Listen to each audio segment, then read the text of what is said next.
that decision, kung makatatanggap namin, magiging final and executory lamang yun, 15 araw pagkatanggap ng COMELEC kung walang motion for reconsideration.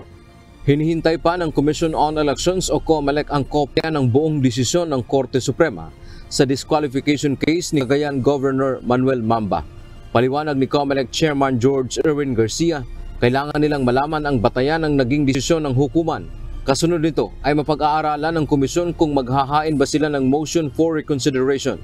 Dinismiss ng COMELEC Anbang ang petisyon dahil ayon sa kanilang rules, huli na itong naihain at naiproklama na si Governor Mamba.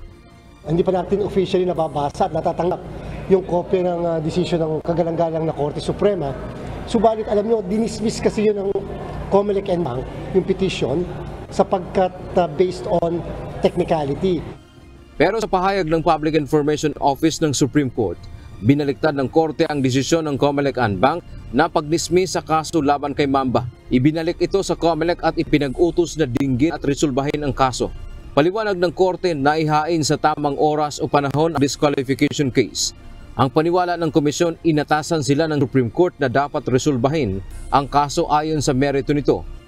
Sabi ng desisyon ng Supreme Court na may mali kami doon, dapat daw pinagbigyan at binabalik muli sa amin yung mismong kaso para desisyonan namin on the merits. Nagugat ang kaso ni Mamba nang maghain ang katunggali nito na si Maria Sara Rose de Guzman Lara sa pagka-gobernador noong May 9, 2022 elections ng disqualification case dahil sa aligasyon ng massive vote buying o talamak na pamimili ng boto at iligal na paglalabas ng pera ng lalawigan. Samantala sa mensahe ni Governor Mamba sa UNTV, sinabi nitong wala pa siyang natanggap na kopya ng desisyon ng Korte Suprema. Kaya naman hindi pa siya makapagkomentaryo rito.